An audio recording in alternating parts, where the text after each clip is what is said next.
On va passer maintenant aux 3 livres d'Enoch. Oui, parce que Enoch, ce n'est pas juste un seul livre, il y en a 3. Et ils sont dingues. Surtout le 2 et le 3, même le 2 je dirais, incroyable, vous allez voir. Salut à tous, on se retrouve donc pour une vidéo long format.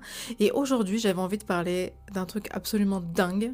Et je pense que c'est pas la première fois que vous allez entendre parler de ça. Aujourd'hui j'avais envie de parler du livre d'Enoch et de Enoch en général. Mais tout le monde connaît Enoch, tout le monde connaît à peu près le livre d'Enoch. Mais est-ce que vous saviez qu'il y en avait 2 autres? Et c'est pas des petits livres, qui ne veulent rien dire. Ce sont des textes absolument dingues. Et aujourd'hui, je voulais vous en parler en croisant avec d'autres religions et d'autres croyances spirituelles, comme la gnose ou le bouddhisme, parce que vraiment, c'est très étonnant. Et croyez-moi, vous n'êtes pas prêts à entendre ce que je vais vous dire, parce que le livre 2 et le livre 3 d'Enoch sont juste absolument dingues. Allez, c'est parti. Mais comme je vous dis, en fait, j'ai trouvé qu'il y avait beaucoup de parallèles entre la gnose, les gnostiques, et les bouddhistes, et cette vision d'Enoch qui est surtout écrite dans le livre 2. Mais déjà, on va commencer tout doucement en remettant les bases et les introductions, qui est Enoch, qu'est-ce que c'est le livre d'Enoch, le livre 1, et on va remettre tout ça un petit peu en compte. Alors accrochez-vous parce qu'on va plonger dans un terrier de lapin blanc, ou plutôt on va monter dans un terrier de lapin blanc cosmique, même peut-être un peu sous acide, vous allez voir. Puisque franchement, quand on lit le premier livre d'Enoch, ça ressemble beaucoup à ça. C'est vrai que les parallèles avec une possible abduction alien sont quand même assez étonnants. En fait, en bref, Enoch, c'est le voyageur cosmique avant l'heure. Et ça, c'est très intéressant. On va passer maintenant aux 3 livres d'Enoch. Oui, parce que Enoch, ce n'est pas juste un seul livre, il y en a 3. Et ils sont dingues. Surtout le 2 et le 3, même le 2 je dirais, incroyable, vous allez voir. Le premier livre d'Enoch, c'est l'histoire que tout le monde connaît à peu près. Même sans avoir lu le livre d'Enoch, quand on parle d'Enoch, on sait qu'on a les veilleurs, ces anges déchus, leur union avec les femmes humaines, parce que qu'est-ce que vous voulez? Voilà quoi, super. Les Néphilim, qui sont donc les enfants de ces veilleurs et qui sont des géants extrêmement agressifs et qui mettent en péril l'équilibre naturel. On a les enseignements interdits, les armes, la destruction, l'astrologie. Enfin, il y a plein de trucs intéressants dans le livre d'Enoch.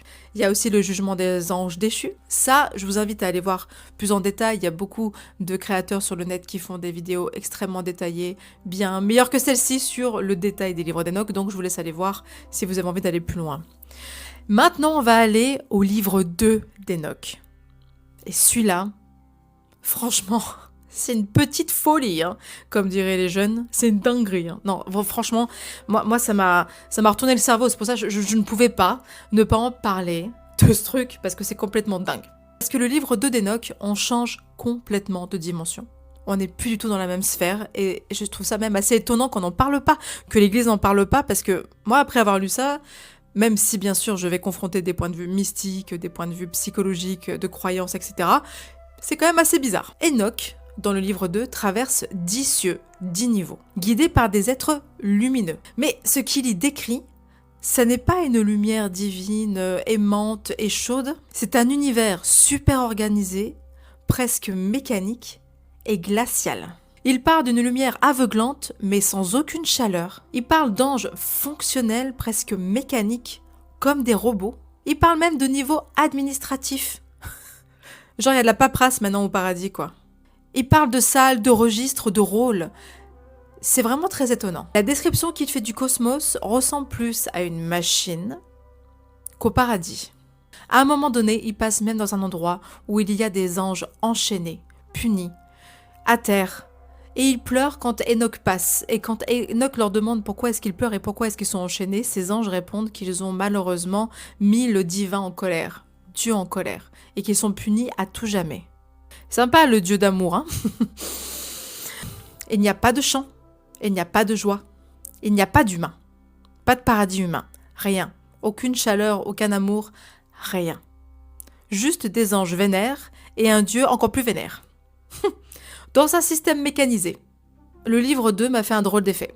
Et après, je vais y revenir pour voir un peu le côté purement mystique, symbolique, psychologique, peut-être aussi faire un parallèle avec l'époque dans laquelle tout cela a été écrit, parce qu'il y a quand même un contexte, mais c'est quand même très étonnant de voir ces parallèles avec une vie après la mort ou un au-delà mécanique. Et c'est vrai que dans les perceptions modernes de la spiritualité, on parle beaucoup de matrice, comme si nous étions enfermés dans un monde qui n'était pas le vrai monde. Et le terme matrice est utilisé vraiment beaucoup, mais je trouve ça intéressant parce que là, on va justement plonger là-dedans. Pourquoi est-ce que je vous parle de tout ça, des livres d'Enoch, etc. Parce qu'il faut savoir que dans la gnose, il est dit, et je vais en parler après, que l'après-vie est un leurre, qu'il y a une sorte de faux Dieu, de fausse lumière, et que quand on traverse ça, on va vers le véritable au-delà, ça c'est la gnose qui dit ça, et que si on se fait avoir par ces êtres, on retourne sur la Terre et on recommence le cycle. C'est très intéressant.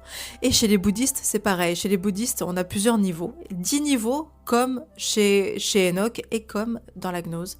Et pareil, il y a des êtres qui essayent de nous faire revenir en arrière. Donc on va en voir un peu plus après en détail. Vous allez voir, c'est passionnant. Le livre 3 d'Enoch, c'est drôle. Enfin, c'est drôle. Moi, ça m'a fait un peu bizarre, mais il se transforme littéralement en Métatron. Métatron, c'est Enoch. Le livre du livre 3 d'Enoch qui est un texte, ce qu'on appelle kabbalistique.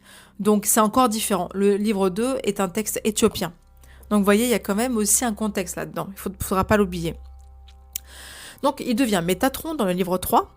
Il y est décrit des noms sacrés, les trônes, les couronnes de lumière, les puissances angéliques, la hiérarchie, et la fonction cosmique de Métatron dans ce nouveau système. En fait, le livre 3, c'est un texte presque mathématique. Je pense qu'il a vraiment été écrit pour les initiés et que les personnes qui n'ont pas tous les codes, ils voient pas grand-chose, à part peut-être certaines images littéraires, mais je pense que le texte 3 est vraiment une codification. La lecture mystique et symbolique de tout ça, c'est que Enoch parle quand même peut-être d'un voyage intérieur. Il y a 10 cieux, donc peut-être 10 niveaux de conscience.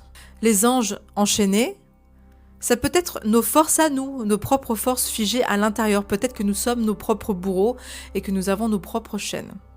Métatron, dans ce cas-là, peut-être qu'il représente justement l'éveil intérieur, lorsqu'on sort de nos chaînes et qu'on commence à comprendre notre divinité, notre spiritualité, notre lumière intérieure. Quand on prend vraiment juste le côté symbolique, tout ça fait sens.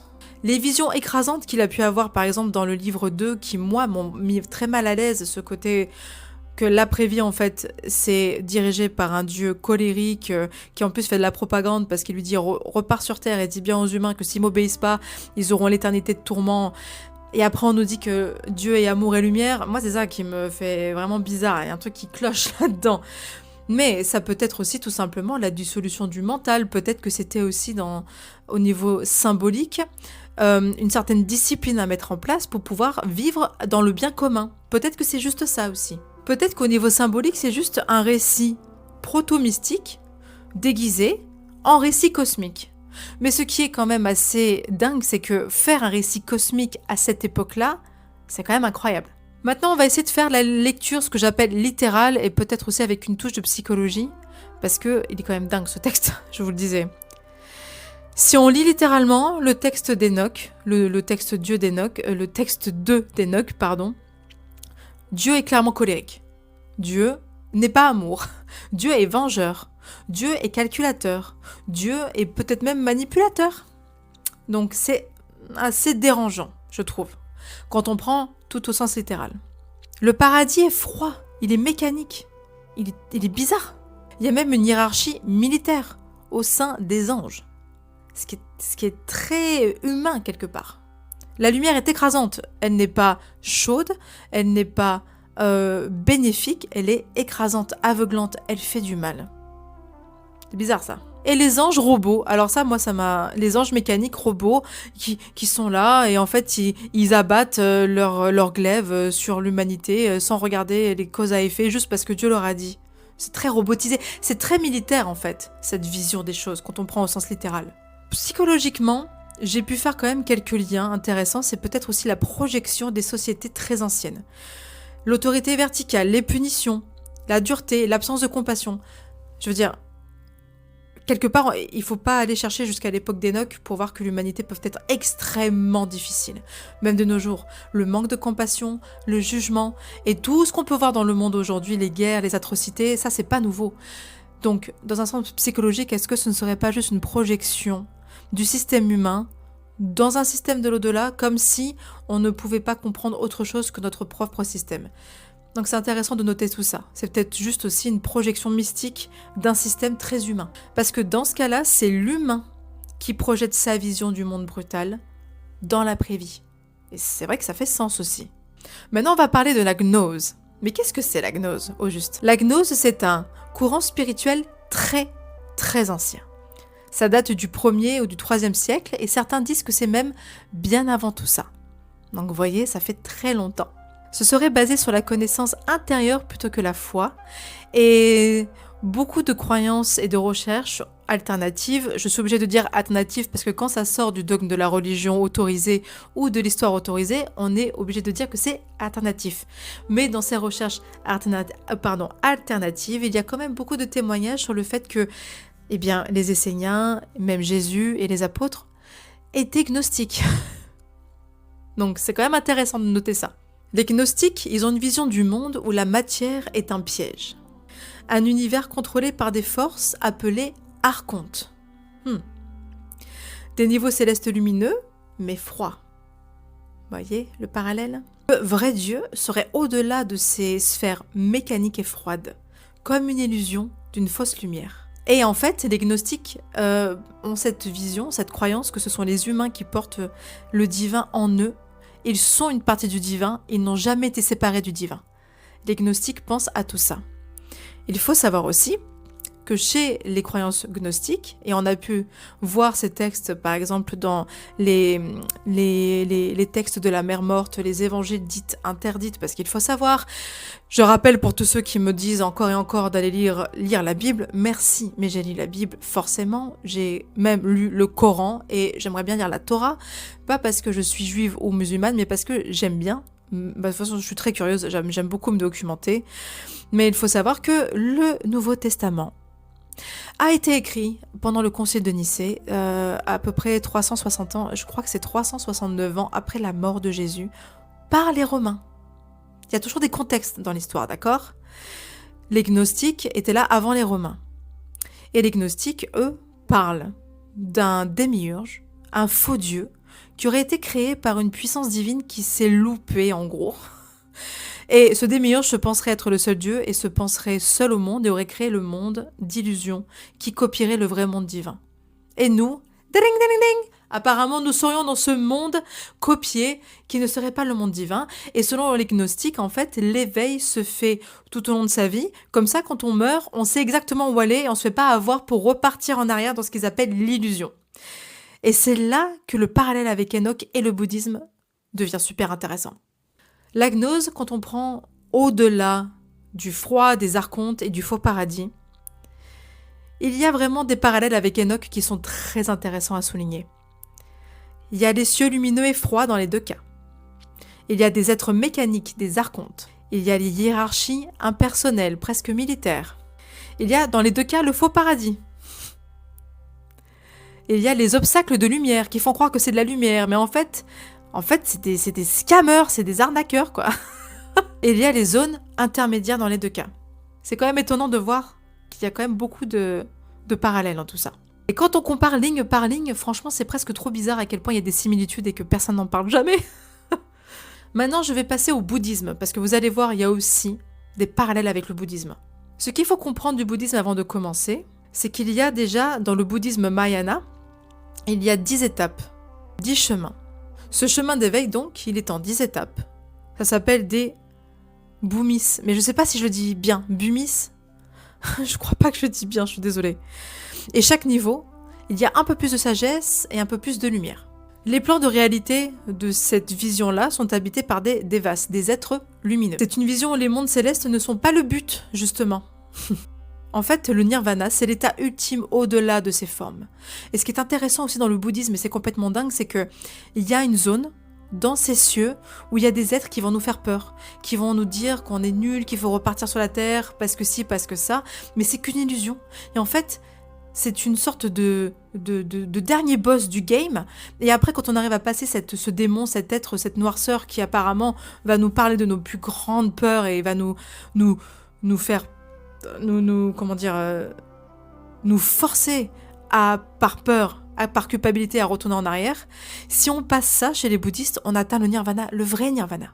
Et en fait, chez les bouddhistes, c'est pas vraiment duel parce que ces êtres n'ont pas vraiment d'action sur les humains. C'est leur manipulation ou eux, ils font du bruit et c'est comment les humains réagissent qui vont faire que ils vont atteindre ou pas le nirvana.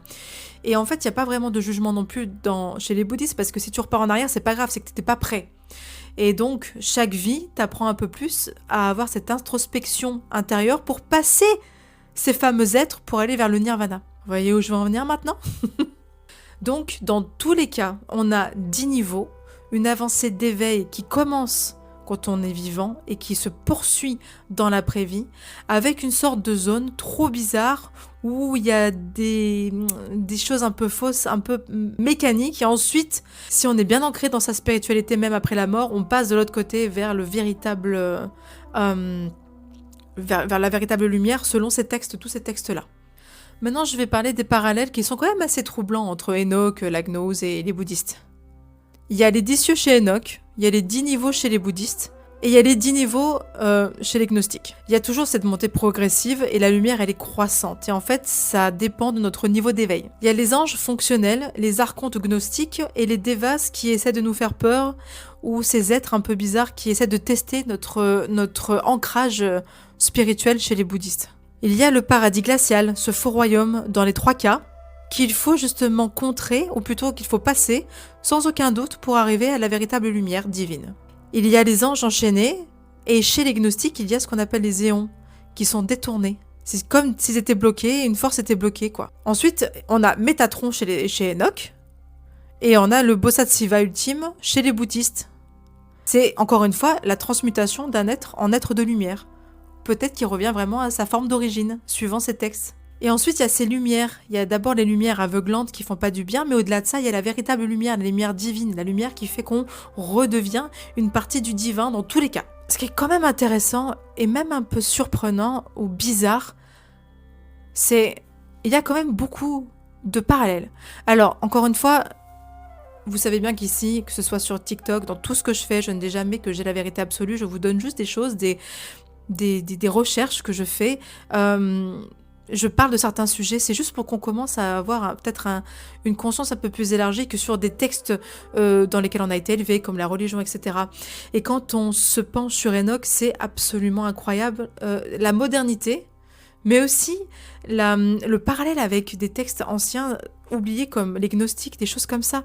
Et même les bouddhistes parlent de certaines choses qui sont vues, ou plutôt qui font des parallèles à Enoch. Alors, est-ce que Enoch, la gnose, le bouddhisme, est-ce qu'ils parlent tous du même voyage?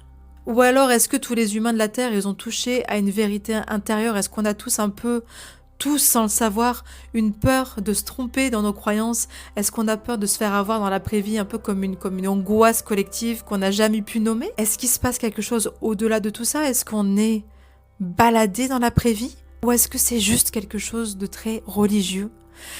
Et après, on va parler du point de vue très personnel. Moi, c'est vrai que je trouve que un Dieu d'amour, c'est compliqué de dire que ce n'est que amour quand on voit ce qui se passe sur la Terre. Et très personnellement, quand les gens disent que la lumière a déjà gagné, moi je pense que c'est pas le cas. Moi je pense que la dualité, elle est toujours présente. Et je pense que justement, tant qu'on n'est pas en phase déjà avec soi-même, on peut pas demander au monde d'être lumière. Personne ici ne peut prétendre être toujours lumière. Moi la première. Ce matin, mon fils voulait pas mettre ses chaussures, j'ai failli m'énerver et crier. Pourquoi? Parce que j'étais en retard, parce qu'il fallait amener sa sœur à l'école aussi, parce que ci, parce que ça. Et après, je me suis dit, mais enfin, il a 2 ans. Bien sûr qu'il rigole et qu'il met ses chaussures sur ses mains.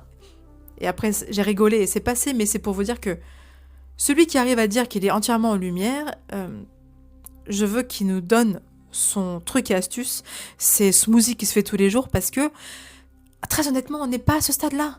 Je crois pas que la lumière a déjà gagné. Je pense qu'on peut essayer de comprendre.